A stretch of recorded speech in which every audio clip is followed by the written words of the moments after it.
Fora do script. Fora do script. Fora do script. Fora do script. Fora do script.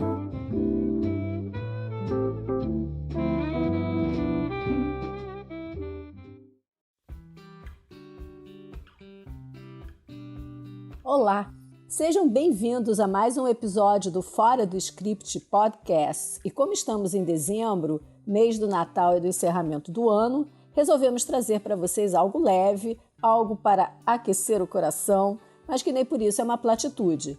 Estamos falando da série Dear, em cartaz na Apple TV, baseada numa campanha publicitária da Apple, em que os consumidores declaravam como suas vidas haviam sido impactadas pelos produtos da Apple. De uma forma parecida, essa série documental mostra como pessoas foram impactadas por celebridades e mostra isso de um jeito muito criativo, através de cartas impressas e manuscritas remetidas às pessoas inspiradoras. Ou seja, é uma série sobre pessoas inspiradoras, pessoas inspiradas e as cartas escritas pelos inspirados aos seus inspiradores. São 2 temporadas recheadas de muitas pessoas conhecidas, mas muitas vezes nos surpreendemos até mais com quem a gente não conhece. Sou Denise, advogada e roteirista, apaixonada por direito e por dramaturgia. Eu sou a Letícia, roteirista, jornalista e apaixonada pela série sobre a qual nós vamos falar hoje. E eu sou a Renata, jornalista e roteirista, apaixonada pelo audiovisual argentino e europeu. Eu disse que as cartas são uma forma criativa de se fazer essa conexão entre as pessoas inspiradas e as inspiradoras, porque é algo que traz logo de cara muita intimidade entre quem escreve e o seu destinatário. Além disso, a literatura missivista tem adeptos e admiradores mundo afora. Eu mesma já andei mandando cartas para algumas mulheres que me inspiraram e, num caso, houve uma troca muito interessante entre nós. E quem são essas pessoas inspiradoras da série? Tem de tudo. Artistas, dançarinos, cantores, ativistas, políticos, musicistas, designers, jornalistas, escritoras, escritores, pessoas que fizeram de sua suposta fraqueza sua força e aspiraram um ideal para si, em muitos casos, para outros também. É muito impressionante descobrir como o ativismo é presente nos Estados Unidos e talvez decorra da tradição que lá existe de se praticar o voluntariado. É também muito bonito ver a reação dos que leem as cartas. É algo que emociona e que não é piegas. Meninas, para mim, acima de tudo, Dear é uma série que fala de representatividade. É ver que alguém como você chegou lá e que você pode chegar também. E tal e qual a pessoa que lhe inspirou, fazer coisas e inspirar outras pessoas. Um ciclo virtuoso de empatia. Quando eu vi a primeira temporada, eu fiquei louca para escrever cartas e sair abraçando as pessoas. Na época, eu cheguei a comentar com a Renata que poderia se tornar uma franquia, porque conta histórias reais, que acontecem no mundo todo. E tem mais, uma coisa que eu acho muito legal. Você pode fazer a sua ordem de episódios de acordo com as personalidades que estão ali. Eu, por exemplo, como sou super fã, comecei pelo Stevie Wonder. Valeu a pena insistir nessa pauta, Letícia, porque Dear é uma série cativante. Além das histórias maravilhosas de personagens inspiradores e dos seus admiradores, os efeitos gráficos com letras ao fundo e créditos reforçando o que está sendo falado ali dão todo um charme à série. Além disso, eu achei muito legal a superposição de vozes na leitura das cartas, como se o admirado e o admirador tivessem uma mesma voz. Eu fiquei me perguntando o que foi roteirizado ali naqueles depoimentos tão reais. Já que você falou de representatividade, Letícia, eu estou torcendo para que na próxima temporada, se houver, tenha algum indígena, além de mulheres latinas inspiradoras, porque isso eu senti falta. Mas ao mesmo tempo, eu gostei muito de ver a Sandra Oh, que é canadense e descendente de coreanos, e a Malala, que são as representantes do Oriente na série. Aliás, preparem os lenços para o episódio da Malala. Renata, eu sou capaz de apostar que eles estão procurando outras representatividades para trazer para futuras temporadas, Até porque Dear segue uma tendência bem contemporânea de séries, com esse clima que chamam em inglês de feel good. Ou seja, se eu fosse traduzir na língua do Olaf, né, o bonequinho de neve do Frozen, são essas séries que deixam a gente com o coração quentinho ao final, mesmo quando elas tratam de temas muito difíceis, como luto, perdas, bullying, preconceito. Mas quando você acaba de ver, parece que te dá uma esperança na humanidade. Isso é esse feel good que falam, né? Eu também gosto dessa série, né? Eu já falei lá em cima, eu sou apaixonada por ela. Dessa ideia da homenagem em vida. Porque a gente cansa de ver, a pessoa morre, aí tem um monte de homenagem, os amigos falam, a família fala, não sei o quê. Mas eu imagino que quem inspira pessoas, talvez até por um pouco de vaidade, ou por você saber que você faz a diferença, é muito legal você ouvir as pessoas dizendo que você faz a diferença, né? Do ponto de vista de algumas coisas de estrutura, eu acho legal que essa é uma série que, embora ela seja que é americana, mas ela não tem aquele ritmo de tiro, porrada e bomba.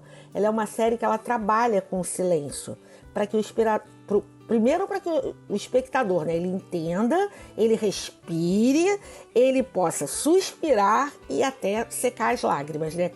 Eu sugiro que for assistir, deixe à mão um lencinho de papel, porque ele pode ser útil. E ela também permite que o próprio inspirador, né, o tema do episódio, ele pare e reflita sobre a sua importância na vida de desconhecidos. As reações são muito legais, né? No Nava do Vernet, ela lê uma das cartas e ela fica assim, nossa, eu não sabia, né? É muito legal, realmente. E o resto é o que a gente sabe. Americanos dominam a estrutura do storytelling, de cabo a rabo. Ponto para eles, né não, Renata? Letícia, é impressionante isso. Todos os episódios meio que seguem uma mesma fórmula, só que sem ser enfadonho. É um formato super redondinho que alia a técnica da escrita com o conteúdo. São histórias de superação que têm um arco, tanto as dos personagens homenageados, como as dos que foram inspirados por eles. E uma outra coisa que me chamou a atenção é que boa parte dos personagens tem imagens deles no passado, muitos até desde a infância, como a bailarina, a ginasta, a atriz e a Malala.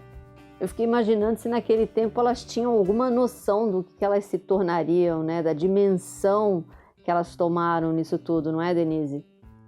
O que a série mostra é uma coleção de pessoas que não se deram por satisfeitas em sua zona de conforto e que perseguiram um propósito.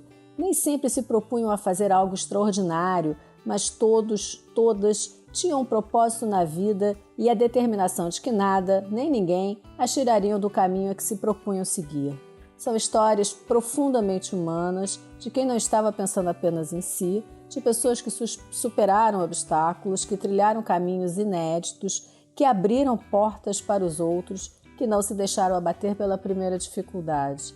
E é com esse fio que tece a humanidade de todos nós que se forma a conexão entre os inspiradores e os inspirados. E é também algo que remete à alteridade que buscamos ao longo da vida. Denise, uma outra coisa que me pareceu legal de falar aqui no podcast é que a série ela tem essa perspectiva de tirar o muso ou a musa inspiradora, né, do pedestal e mostrar como foi a jornada daquela pessoa até chegar ali. É como se fosse uma aula de jornada do herói. É bem curioso mesmo, né? Como a gente já falou, eles dominam o storytelling, então eles fazem ali, e de uma maneira que eu falo uma aula, mas não é uma coisa chata. E para mim, um dos episódios em que isso fica mais evidente é o da Oprah. Ela tem uma carreira consagrada na televisão americana e ela poderia ser apenas mais uma das muitas apresentadoras americanas de TV que tem fãs, etc. Em alguns momentos, ela começa a entender esse papel que ela exercia, ela vai se reinventando naturalmente e ela acaba se tornando uma fonte de inspiração para outras pessoas, né? E aí ela começa a fazer a diferença na vida de muita gente. Bem, como eu disse antes, sempre gostei de uma carta. Escrevi uma na era pré-internet para Fernanda Young, logo depois do lançamento do segundo livro dela. Nós acabamos por nos conhecer pessoalmente e tivemos muito boas trocas. Escrevi também uma para Nora Ephron, mas essa carta nunca saberei se chegou a ser lida por ela. Muito tempo depois, soube que ela já estava doente naquela época, o que me gerou um sentimento bom de ao menos ter tentado fazer com que chegasse a ela a admiração de uma brasileira por seu trabalho no audiovisual e na literatura.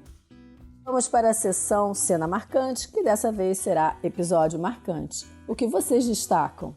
Bom, quando eu ouvi falar de Dear pela primeira vez, as pouquíssimas referências que tinha na internet, ou enfim, falavam muito do episódio do Garibaldo. Mas como eu sou fã do Stevie Wonder, eu fui ver o Stevie Wonder primeiro, depois eu fui ver o Lin-Manuel Miranda, porque eu tinha acabado de assistir o filme da Mary Poppins, ele é um dos personagens principais, eu não conhecia a história fabulosa dele, e por fim eu fui ver o Garibaldo. Para mim, esse é o melhor episódio da série disparado. Primeiro porque ele fala de um boneco, né? Não é uma pessoa. Então é um boneco e o que tem por trás daquele boneco. O Garibaldo, acho que talvez os mais jovens não saibam, ele é um personagem da Vila Sésamo, um programa que fez muito sucesso no Brasil nos anos 70, numa época que você não tinha tantos programas infantis aqui assim. Aqui ele era apresentado porque quem interagia com o Garibaldo era a Sônia Braga. Mas nos Estados Unidos ele foi um mega sucesso. E quando ele foi criado, o objetivo dele era igualar as crianças em idade escolar. As crianças de classe média, as crianças de classes menos favorecidas, porque havia uma desigualdade social. E ele foi criado assim com uma vibe meio paraescolar. O Garibaldo é uma criação do Jim Henson, né? É o pai dos Muppets, e ele tinha exatamente essa função de tratar temas difíceis com crianças pequenas. Tem luto, bullying, doenças, enfim. O próprio Garibaldo passa por situações difíceis, ele perde um amigo quando um ator da série mais velhinho morre, ele perde o ninho dele, tem que reconstruir o ninho. Enfim, então ele é um personagem com essa vibe de segurar a mãozinha, né, aquelas pequenas mãozinhas e sair guiando pela vida. No episódio do dia, são 4 histórias, né, de pessoas que se inspiraram, cuja presença do Garibaldo as inspirou na vida, as ajudou na vida de alguma forma, mas eu vou dar um spoiler. Um dos personagens é um rapaz que tem transtorno do espectro autista. E ele conta que ele não era aceito nem na família e, lógico, que nem na sociedade. E que ver o Garibaldo, um pássaro amarelo de 2 metros, que não tem o menor problema em interagir com quem quer que seja, com respeito, com empatia, e o Garibaldo fala isso muito, ele entendeu que ele podia ser como ele era. E isso foi fundamental para ele tomar certas decisões na vida, como a de, na idade adulta, deixar a casa dos pais e ter coragem de morar sozinho. Porque ele sabia que ele era como ele era e de alguma maneira ele ia encontrar acolhimento no mundo, né? Ele conta isso, o Garibaldo fica muito emocionado, pois é, o Garibaldo é uma máscara e fica muito emocionado. Eu já vi esse episódio várias vezes, em todas elas eu choro, eu tô aqui gravando e segurando o choro. Eu acho que é muito difícil você conseguir passar incólume por esse episódio, porque ele é lindo, ele é lírico e ele fala de valores que a gente precisa muito nos dias de hoje, né? A empatia, o olhar o outro com carinho, o altruísmo, a solidariedade, enfim, eu super recomendo esse episódio. Eu vou destacar uma cena do episódio de Viola Davis, que é quando a sua personagem, How to Get Away with Murder, tira a peruca e mostra o seu cabelo natural. Essa cena é muito boa e gerou uma inspiração retratada na série Dear, e quando eu fui pesquisar sobre quem a havia escrito, pensando que o roteirista havia sido injustiçado, soube que Viola Davis havia sugerido. Bem, ao menos dessa vez, não houve exatamente uma injustiça quanto a quem escreve no audiovisual e que não raro sequer é mencionado. Essa cena da Viola Davis é inesquecível, Denise. Em relação ao episódio, eu fiquei na dúvida entre as duas Janes. A Fonda, cujo episódio é maravilhoso, e a Goodall. As duas são ativistas, sendo uma feminista, outra ambientalista. Mas no duelo das Janes, a Goodall me ganhou, porque o episódio me surpreendeu pela simplicidade dela em falar coisas tão profundas. Como, por exemplo, discutir faz pouca diferença, é preciso chegar ao coração e não ao cérebro. Gente, isso é perfeito para os dias de hoje, né? Além disso, tem uma cena dela plantando uma árvore, onde ela diz que raízes e brotos derrubam muros, como os jovens que podem derrubar as coisas ruins do planeta. Então, assim, ela foi me ganhando com essas frases, eu fui anotando, quando eu vi eu estava anotando tudo, e isso realmente me fez perceber que a Jane é good at all, e não tem esse sobrenome por acaso. Bom, Obrigada, meninas, por mais um ano aí juntas, assistindo e refletindo sobre produtos audiovisuais tão bacanas. A gente se encontra no ano que vem. Chegamos ao final de mais um episódio do nosso podcast Fora do Script e antes de encerrar, queremos aqui fazer um pequeno registro que tivemos alguns problemas na transmissão dessa série com o áudio e com outras configurações. Esperamos que a Apple TV já tenha acertado tudo isso, porque é uma série que vale a pena ver. Para os nossos queridos ouvintes, nossos votos de boas festas e um feliz ano novo.